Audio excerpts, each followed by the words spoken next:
Been a long wait, and finally, as I say, justice has been delivered. Triple Talaq being a history for Muslim women, many of them celebrating across the nation as a landmark judgment of the Supreme Court has set aside the controversial practice of instant Triple Talaq.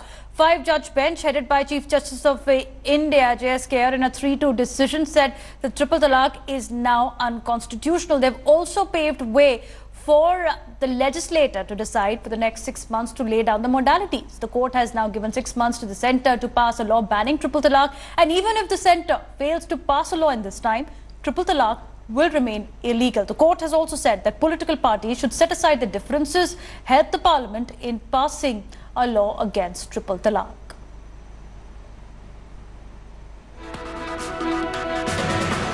Sir, somewhere disappointed? Not at all. We welcome the judgment, as I have said earlier. It's a good judgment, and we recognize the fact that such a practice should not be continued. That was a view that we even projected in court. But the great victory is the fact that now personal laws cannot be tested on the anvil of the Constitution. And the other 2 forms of Triple Talaq have not been interfered with. So when you're talking about the personal law boards, somewhere it's a message loud and clear that as far as a uniform civil code is concerned, it's nothing to do with it. It's nothing to do with it. What are the big takeaways as far as this judgment is concerned? As I told you, the 2 takeaways are this practice is bad for different reasons, and that personal laws cannot be tested on the anvil of Part 3 of the Constitution. Mr. Amit Shah is saying that it is somewhat a victory of Prime Minister Modi. I don't know whose victory it is. I think it's victory of the law. Every victory, every judgment of the Supreme Court is not a victory for Modi ji. That means all judgments against the government are also great victories for Modi ji. Is that the case? So another question is that the government is saying that they will be ready to make the law, but is the law? It can't be done. That's the minority view. Right. Okay. So no law is required. No law is required. सर्वोच्च अदालत द्वारा 3 तलाक के मुद्दे पर जो आज ऐतिहासिक फैसला लिया गया है, मैं पार्टी की ओर से इसका स्वागत करता हूं। यह फैसला किसी का जय या पराजय नहीं है। यह मुस्लिम महिलाओं के समानता के अधिकार और उनके मूलभूत संवैधानिक अधिकारों का विजय है। मैं प्रधानमंत्री श्री नरेंद्र मोदी जी और भारतीय जनता पार्टी की केंद्र सरकार, जिसने मुस्लिम महिलाओं के पक्ष में उनके पक्ष को विवेकपूर्ण और न्यायपूर्ण तरीके से सर्वोच्च अदालत के सामने रखने के लिए सरकार और प्रधानमंत्री जी दोनों को भी पार्टी की ओर से धन्यवाद देता हूं। हमारी सरकार हमारे प्रधानमंत्री नरेंद्र मोदी जी की अगुवाई में 3 तलाक के मामले पर अपनी मुस्लिम बहनों के साथ पूरी मजबूती से खड़ी थी और केंद्र सरकार की ओर से स्वयं हम लोग कोऑर्डिनेट कर रहे थे कि प्रभावी तरीके से उनका पक्ष रखा जाए सरकार के मत के रूप में। आज जब सुप्रीम कोर्ट ने यह फैसला किया है तो हमने इस पूरे मामले में क्या कहा था, ये मामला न आस्था का है, ये मामला न किसी धर्म या पूजा पद्धति का है, ये मामला सिर्फ है नारी न्याय, नारी समानता, नारी गरिमा, gender justice, gender equality, gender dignity. The Supreme Court has given a judgment.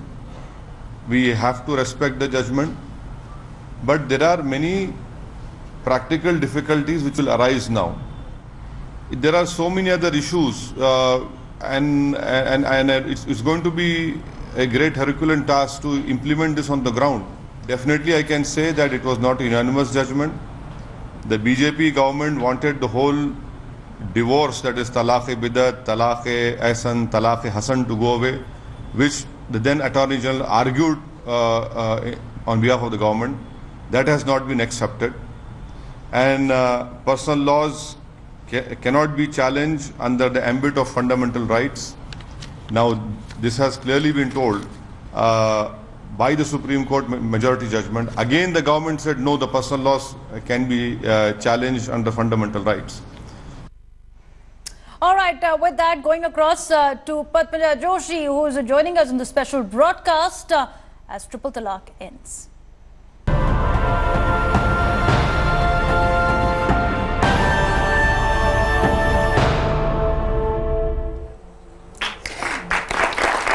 It has been a fight which has been long and hard fought. Finally, there was redemption from the Supreme Court that recognized the practice of triple talaq, which went on far too long, is not just reprehensible, it is unconstitutional. Will the scores, the hundreds and thousands of Muslim women who have been fighting for their right and their dignity finally get justice? Joining us in our town hall today, we've got Maulana Ansar Raza. He's the chairman of the Garib Nawaz Foundation. We've got Mr. Fahim Beg. He's a Muslim scholar. We've got two women who have been extremely vocal and extremely strong in the face of everything that they have gone through. That is Shazia and Nazia, both with us over here, and an audience which has several questions that still remain. We're also joined by Syed Zafar Islam, spokesperson of the Bharatiya Janata Party. But I want to first start by asking you, Maulana Ansar Raza, for very long you have said that this is an issue of religion. Today the Supreme Court also recognized it is about women's rights. देखिए, मैं इससे पहले भी सुबह से बहुत सारे चैनलों पे मैं इस बात को कह चुका हूँ, जब से फैसला आया है, एक एतबार से ये फैसला बहुत तारीख़ी फैसला है उन लोगों के लिए कि जो लोग अपनी अपनी बीवियों को बगैर किसी जायज़ वजह के, नमक कम हो गया, बिस्तर ठीक नहीं है, तूने लड़का पैदा क्यों नहीं किया, लड़की पैदा क्यों की, तू जहेज़ क्यों अपने घर से लेकर के नहीं आई है, ऐसे मर्दों के लिए एक बहुत बड़ा तमाचा है सुप्रीम कोर्ट का। लेकिन सबसे बड़ी बात यह है कि इस पर किसी भी पार्टी को यह नहीं सीना चौड़ा करना चाहिए कि मेरी छाती 56 इंच की है, यह नहीं होना चाहिए। फैसला कोर्ट का है। आज बात यह कही जा रही है कि सब नए युग की शुरुआत है, ये आखिर ऐसा क्यों?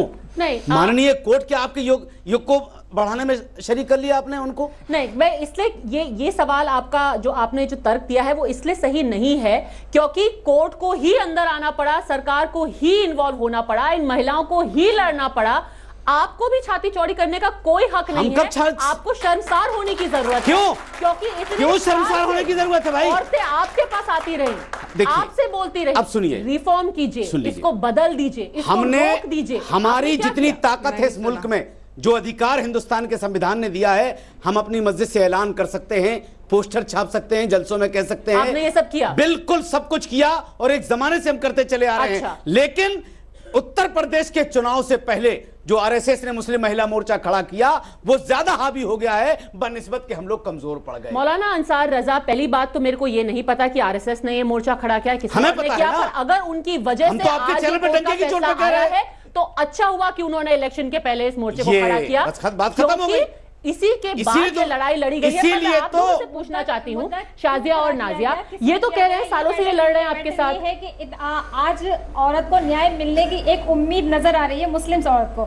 मानने ये रखता है, ये नहीं रखता कि मुद्दा किसने उठाया, आरएसएस ने उठाया या बीजेपी ने उठाया या किसने उठाया। और अगर यहाँ पर ये कहा गया है कि एक नया युग, तो क्योंकि आज तक औरत पीड़ित थी, आज अगर उसके लिए आगे आई है और कोई इंसाफ मिलने की उम्मीद है तो ये नया युग ही होगा, एक नई पहल ही होगी। नाज़िया, आप बताइए, मौलाना साहब का कहना है कि हम तो पोस्टर छपवा रहे थे, मस्जिदों से हम ऐलान कर रहे थे कि ट्रिपल तलाक मत दो, 3 तलाक गलत है, एक साथ सब कुछ एक साथ कर रहे थे, आप सालों से कर रहे थे। नहीं, तलाक एक साथ की बात कर रहा हूं। वन सिटिंग में बिल्कुल सही कह रही हैं आप। इन्होंने सारे काम किए, लेकिन इन्होंने जितने भी काम किया आज तक किसी को पता ही नहीं चला वो इस लेवल पे काम किया। अब अगर आपके शौहर को पता नहीं चला तो इसकी जवाबदारी उन्होंने किसी लेटर का जवाब नहीं दिया। इनके दरवाजे पे लेडीज आई, उन्होंने दरवाजे ही बंद कर दिए। इनको अगर जवाब देना था तो सुप्रीम कोर्ट में जाकर देते कि हम फेवर करेंगे लेडीज को लिए, लेडीज को अलग से लॉयर्स की जरूरत नहीं थी। ये लोग सामने आते कि सर ये हमारे रिलीजन की लेडीज है, हम इनको 50% राइट देंगे, इनके बच्चों को शेल्टर का इंतजाम हम करेंगे, इनके बच्चे सड़कों पे नहीं आएंगे, इनके हस्बैंड ने कैसे छोड़ा ये हम देखेंगे। लेकिन इन्होंने कभी जरूरत नहीं समझी। इन्होंने सुप्रीम कोर्ट में भी अपोज किया, जी भर के अपोज किया कि कल की मरती है आज मर के खत्म हो जाए। बताइए मौलाना साहब। नहीं, मुझे लग रहा है कि ये बात सारी दुनिया जानती है कि सुप्रीम कोर्ट में इन्होंने अपोज किया है, अपना बोर्ड बना रखा है, करोड़ों रुपया उस पे सालाना कमा रहे हैं। और एक बात आपको क्लियर करके बता दूं, मुझे नहीं पता कि इनके साथ क्या हुआ है क्या नहीं हुआ है, इनके चैनलों के माध्यम से पता चला, लेकिन मैं जिस मजहब का मानने वाला हूं उस इस्लाम ने जब से लोगों तक अपनी बात पहुंचाई है कोई ऐसा फैसला नहीं दिया कि किसी औरत को तकलीफ हो या किसी मर्द को तकलीफ हो। अब अगर आप शराब पी रहे हैं तो इस्लाम का कसूर नहीं है, अगर आप मर्डर कर रहे हैं तो इस्लाम का कसूर नहीं है, आप अगर रोड पर नाच रहे हैं तो इस्लाम का कसूर नहीं है। इस्लाम तो ये सारी चीजें, इस्लाम ने तो कहा कि आप एक बैठक में 3 तलाक मत दीजिए। अगर आप ऐसा करेंगे तो आप गुनहगार कहलाएंगे। अब अगर आपका शौहर दे रहा है तो इसमें इस्लाम का क्या कसूर है? आप इस्लाम को मुसलमानों के नहीं, कसूर उन लोगों का भी है। मैं क्योंकि शाजिया की जो कहानी है वो सबको सुनने की बहुत जरूरत है इस वक्त। देखिए, आप कह रहे हैं कि सब गलती सबकी कहानी अपनी अपनी, हिंदुस्तान में इतना बड़ा मुल्क है, हमारे साथ जो हो रहा है खाली 3 तलाक की मुद्दा नहीं है मैडम, बहुत सारे मुद्दे हैं यहाँ। जब फतवा निकाला गया, जब आपको सपोर्ट करने की बात आई तो आपके लिए नहीं, आपके खिलाफ फतवा किया गया। फतवा निकाला जाए तो लड़की को बुला के क्यों नहीं बिठाया? लड़की से क्यों नहीं पूछा जाता है? ये कौन सी है? जब निकाह होगा तब लड़की से पूछा जाएगा, जब तलाक होगा लड़की से नहीं पूछा जाएगा। जब निकाह होगा तो लड़की 10 लाख का सामान लाएगी और जब तलाक होगा तो जो है लड़की गेट आउट। क्यों? ये क्या क्यों देती है आप लोग 10 लाख का सामान? ये क्या तरीका है? ये जाओ तुम कोर्ट में जाकर लड़ो, कोर्ट में लड़ने के लिए बताएं। अब ये बताएं, अभी 6 महीना भी रह गया, अब ये बताएं ये जितनी भी लड़कियां इस टाइम जो है दरवाजे पे सड़क पे कोर्ट में खड़ी हुई हैं, उनको ये बोर्ड कितना पैसा देगा? फहीम बेग साहब, सपोर्ट मिलेगा? क्यों देगा भाई? इन सब महिलाओं को आदमी ने वोट लिए, जिसको आप लोगों ने डंके की चोट पे कहा कि हमने वोट दिया है मोदी जी को, अब इंसाफ दिलाएं। अरे हमने तो कहा है ना, एक मंत्रालय बनाइए। बन रहे थे।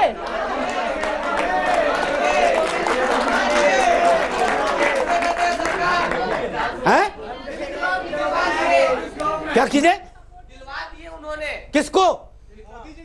मतलब उन्होंने इंसाफ दिलवाया ना, उन्होंने इंसाफ दिलवाया ना। हाँ। मतलब कोर्ट की कोई अहमियत नहीं सरकार के आगे, ये आप कहना चाह रहे हैं? सरकार ये आप कहना चाह रहे हैं ना?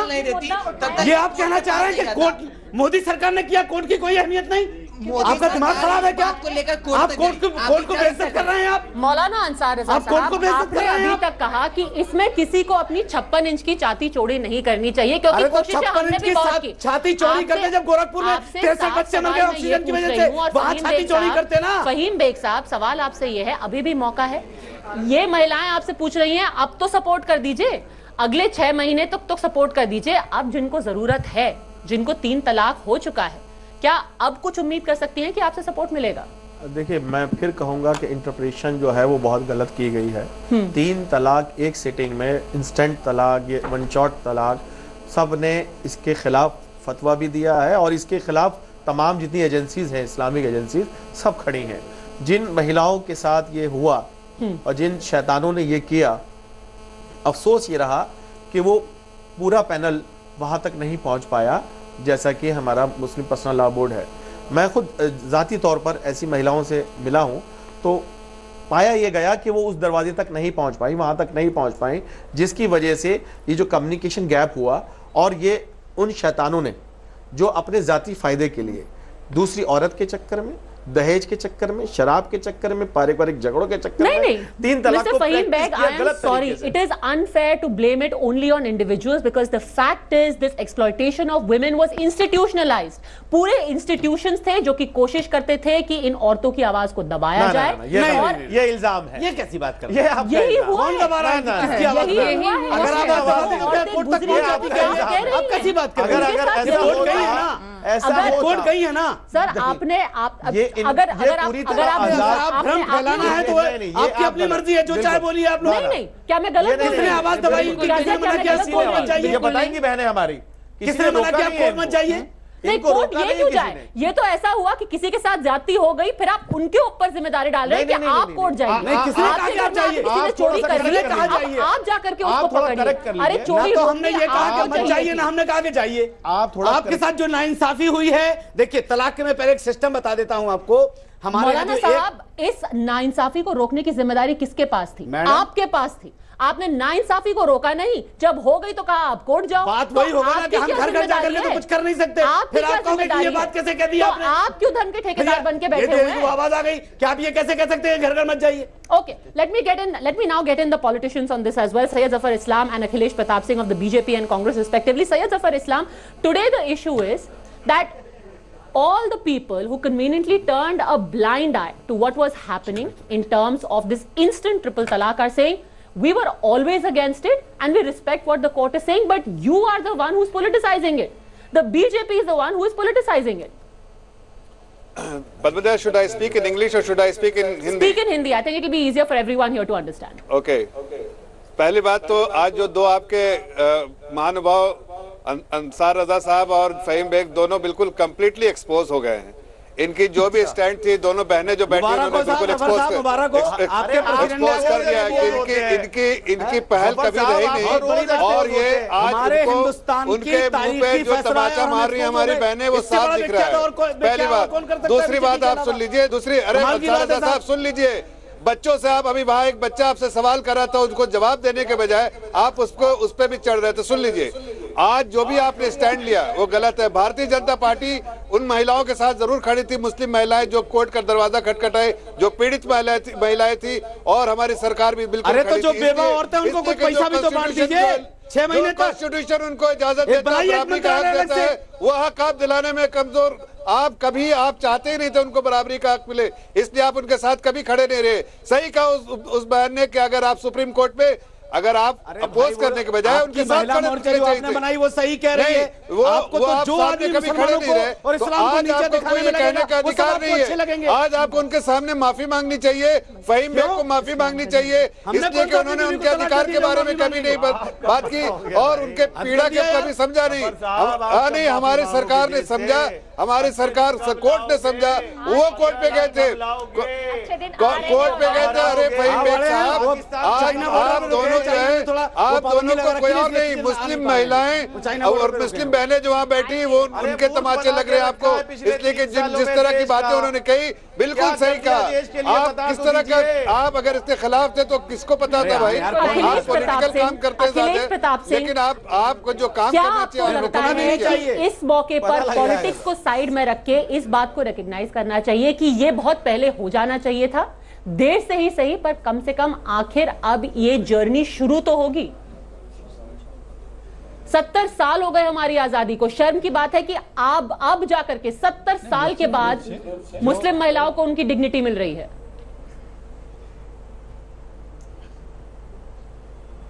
औरत को तो मैडम उस दिन आजादी मिली थी जिस दिन मेरे पैगंबर ने कहा था कि माँ के पैर के नीचे जन्नत है, उसी दिन आजादी मिल गई है। और जो ऐसी बात कर रहे हैं, फिर भी उस माँ को ट्रिपल तलाक के नाम पे सड़क पर खड़ा किया जाता है, फिर भी उस औरत की इज्जत नहीं है, फिर भी उसी औरत की इज्जत नहीं है, इज्जत ही नहीं है। तलाक के नाम पे सड़क पर खड़ा किया जाता है। हम मानते हैं आपके साथ जुल्म हुआ है, लेकिन आप ये नहीं, बिल्कुल हम मानते हैं कि जुल्म हुआ है, बिल्कुल हम मानते हैं, लेकिन आप एक को गुनहगार नहीं ठहरा सकते। कोर्ट ने भी फैसला किया तो दोनों पक्षों को सुनने के बाद, एक को सुनने के बाद फैसला नहीं दिया कोर्ट ने। नहीं अंसार रजा साहब, तो आपने इतने सालों तक इनको सुना क्यों नहीं? यही तो आपसे एक सीधा सवाल है। बहुत सारे कानून खुले हुए हैं, आप कैसी बात कर रही हैं? कहीं कुछ नहीं होता। आपसे भी मैं सवाल करता हूं, ये मुद्दा अभी पिछले चंद महीनों से, साल से आ रहा है, क्या कभी उन लोगों को भी बुलाया गया जिन्होंने ये जुल्म किया है? कभी नहीं बुलाया गया उनको। अरे इन्हीं लेडीज किसने कहा नहीं आएगा? आप बुलाइए तो, बुलाइए ना, आप बुलाइए उनको, बुलाइए उनको, पूछिए उनसे, तब पता चलेगा। पूछिए किन लोगों जिन्होंने ये जुल्म किया है, तलाक दिया है? फहीम बेग साहब, मैं आपको बताना चाहूंगी, जिन लोगों ने तलाक दिया है उनसे कहीं बड़े गुनहगार वो लोग हैं जिन्होंने तलाक देने वाले को प्रोटेक्शन दिया है। पूरा मुस्लिम पर्सनल लॉ बोर्ड मिल करके प्रोटेक्ट करता है। एक तरफ होता है वो आदमी जिसने तलाक दिया है, दूसरी तरफ वो होती है औरत जो कि अपने बच्चों के साथ सड़क पर निकाल दी जाती है। आप किसके साथ खड़े रहते हैं? मुस्लिम पर्सनल लॉ बोर्ड ने अपने एफिडेविट में बोला, और आप मेरे को बता दीजिए if I am wrong, Muslim personal law board ने अपने एफिडेविट में बोला कि अगर आदमी को अधिकार नहीं, उन राक्षसों के चेहरे दिखाए गए। मैं पूछना चाहता हूँ, कौन है? तो बुलाइए,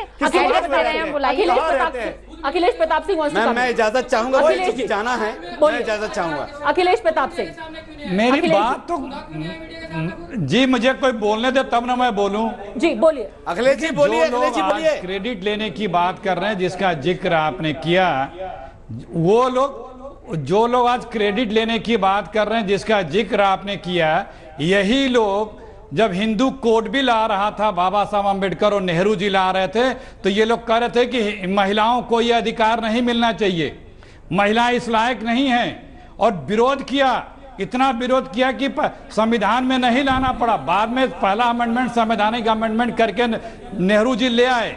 यही वो लोग हैं जो लोग हिंदू महिलाओं को बोलते थे कि इनको वोटिंग राइट नहीं होनी चाहिए। ये घड़ियाली आंसू बहा रहे हैं कांग्रेस पार्टी के लिए। ये मुद्दा हमेशा से सामाजिक रहा है, बराबरी का रहा है, लेकिन बीजेपी के लोगों के लिए ये मुद्दा सिर्फ राजनीतिक था और राजनीतिक है। जब हिंदू लॉज में रिफॉर्म हुआ, किस साल में हुआ, कितने साल हो गए वो रिफॉर्म्स हुए? हमारी जो है शिकायत है। सैयद जफर इस्लाम wants to respond. 1946 मैंने बताया का सवाल है, आपको नहीं जानकारी होगी। ये किसी एक की जीत नहीं, जब देश आजाद हुआ, जब संविधान बना, मैं जवाब दूं, जब देश आजाद हुआ, जब देश आजाद हुआ, जब देश आजाद हुआ तब ये संविधान में लाया जा रहा था, लेकिन उसको आरएसएस ने, उसको जनसंघ ने नहीं लाने दिया। फिर वो पहला अमेंडमेंट किया जवाहरलाल नेहरू ने, हिंदू कोड बिल लाया, वो तब आया। ये लोगों ने दिल्ली में बाबा साहब के खिलाफ धरना दिया, नेहरू जी के खिलाफ आंदोलन किया। Syed Zafar Islam, just a minute. Akhilesh Pratap Singh, आपसे मेरा सीधा सवाल ये है, आप इसको हिंदू महिलाओं और मुस्लिम महिलाओं का मुद्दा क्यों बना रहे हैं? क्या आप मानते हैं कि नहीं कि 3 तलाक गलत था और इसको सालों पहले खत्म हो जाना चाहिए था? महिला लोग अगर आज जब ये खत्म हुआ है तो सपोर्ट करने की जगह आप इसको हिंदू और मुस्लिम का मुद्दा क्यों बना रहे हैं? मेरी पार्टी, आप बोलने देंगे आप? अब नहीं, मैंने इसको सपोर्ट किया, पहले भी किया था, अभी भी किया, लेकिन मैं ये कह रहा हूं कि जो लोग आज इस पे राजनीति कर रहे हैं, जो आपका प्रश्न था, मेरा सवाल उनसे है कि जब संविधान बन रहा था तो महिलाओं को अधिकार देने के यही लोग विरोधी थे। यही लोग कहते थे कि नहीं, महिलाओं को अधिकार मिलना चाहिए, नहीं इनको वोटिंग राइट मिलना चाहिए, नहीं हिंदू कोड बिल नहीं लागू होना चाहिए। और अगर संविधान के पास्ट में जाना ही चाहते हैं तो फिर शाहबानों की भी बात कर लीजिए। आप मुस्लिम महिलाओं के इतने हितैषी हैं तो शाहबानों की क्यों नहीं सोची आपने? जिसकी बात करिए आप, जिसकी बात कर लीजिए आप, जिसकी चाहे उसकी बात कर लीजिए, जो बात करना चाहे कर लीजिए, लेकिन जो तथ्य वह यही है कि आज भी कहते हैं कि इंडिया में रेप होता है, जो महिलाओं के साथ रेप होता है हिंदुस्तान में नहीं होता है। ये कौन बोलता है? बीजेपी के लोग बोलते हैं। वो क्या फर्क दिखाते हैं? आप घर में रहो, घर से निकलोगी तो क्या बातें करते हैं? ये ऑन रिकॉर्डेड है, बीजेपी के लोगों ने। अखिलेश जी, हम एक स्पेसिफिक मुद्दे पे बात कर रहे हैं, अगर आप उसी पर रहेंगे तो बहुत अच्छा रहेगा। खैर, आखिरी कुछ मिनट बचे हैं। I want to take quick audience questions. Over here. एक सेकंड, आप बताइए किससे सवाल है और क्या कहना चाहती है? मैम, मेरा सवाल इन जनरल है कि आधे से ज्यादा मुस्लिम औरतों, लड़कियों या लोगों को भी पता भी नहीं है ट्रिपल तलाक एट एन इंस्टेंट होता क्या है, और वो डरी हुई है और वो बस ये बोलती हैं क्योंकि ये कुरान में है तो हम मानेंगे, और उन्हें खुद पता भी नहीं है। तो आप अवेयरनेस कैसे बढ़ाएंगे? जैसे पीछे बैठी हुई औरतें और ये भाई साहब भी तालियां बजा रहे थे। नहीं, वो कंफ्यूजन में आ गए। उनको खुद नहीं पता, तो नहीं पता उनको। देखिए, कुरान पाक में एक नशिस्त में 3 तलाक कहीं नहीं है, ठीक है? सुन लीजिए, एक नशिस्त में कुरान पाक में, लेकिन एक बात याद रखिएगा कि अगर इस्लाम को आप खाली कुरान से समझेंगे, जिंदगी में इस्लाम को नहीं समझ पाएंगे आप। हमारे नबी के टाइम तक ट्रिपल तलाक नहीं था। देखिए, पैगंबर के जमाने में एक शख्स ने अपनी बीवी को 3 तलाक दिया। जब ये बात पैगंबर इस्लाम के सामने आई तो पैगंबर गजबनाक हो गए। गजबनाक का मतलब यह है कि सरकार ने उस चीज को पसंद नहीं किया, लेकिन तलाक माना था। इसे आप इनकार नहीं कर। फारूक आजम के जमाने में एक शख्स ने अपनी बीवी को एक नशिस्त में 3 तलाक दिया था, उनको कोड़े लगवाए थे, लेकिन तलाक माना था। आप उससे इनकार नहीं कर सकते। देखिए, सिंपली पुट, क्योंकि इसको आउटलॉ कर दिया गया है तो बात बहुत साफ है कि अब 3 तलाक की प्रैक्टिस खत्म हो गई है। सैयद जफर इस्लाम, मैं आपसे पूछना चाहती हूँ, क्योंकि आज कोर्ट ने यह भी बोला है कि 6 महीने के अंदर आपको लेजिस्लेशन लाना है। Are you up to the task? क्या अगले 6 महीने में आप इंश्योर करेंगे कि जितनी महिलाएं हैं यहां पर उन सबको जस्टिस मिलेगा? ये कह रहे वो शायद थोड़ा कंफ्यूजन है, कोई कानून लाने की जरूरत ही नहीं है, इसलिए कि जो मेजॉरिटी जो है 3, वो इस कानून को खत्म करने के लिए, ये जो ट्रेडिशन था, वो गलत तरीका ट्रेडिशन था, वो खत्म हो गया। तो अब मुझे नहीं लगता है कोई कानून लाने की, इस चीज को, ट्रिपल तलाक को खत्म करने के लिए कोई कानून की जरूरत है। वो ऑलरेडी खत्म हो गया, इस जजमेंट के बाद सुप्रीम कोर्ट के, वो खत्म हो गया ऑटोमेटिक। अब ये इसके लिए कोई कानून की जरूरत नहीं है। तो आगे आने वाले दिनों में कि कैसे ट्रिपल तलाक कैसे तलाक होगा मुस्लिम समाज में, शायद उसके लिए कानून की जरूरत पड़ेगी, लेकिन ट्रिपल तलाक के लिए कोई कानून की जरूरत नहीं। ट्रिपल तलाक आज खत्म हो चुका है, इसकी अब कोई जरूरत है। दूसरी बात मैं ये कहना चाहूंगा, मैं दूसरी बात एक मिनट दूसरी बात मैं ये कहना चाहूंगा, देखिए एक मिनट मेरा सवाल ले लीजिए कि अगर कोई व्यक्ति अब 3 तलाक प्रैक्टिस करता है तो उसका क्या अंजाम होगा, बताइए। देखिए सबसे पहली बात मैं देखिए ये जो ट्रिपल तलाक का तो कॉन्सेप्ट ही खत्म हो गया, बाकी जो है ये अदालत फैसला लेगी। नहीं ये अदालत मतलब हम जो 24 साल अरे सुनिए वो नहीं मानी लोगों ने कोर्ट की बात। सवाल किया तो सुन तो लीजिए। आज आप लोग पूरे तौर से एक्सपोज हो चुके हैं, इसका ये मतलब नहीं कि आप जवाब भी लोगों के नहीं सुनेंगे। We'll be back in just a couple of minutes. कानून नहीं बनेगा।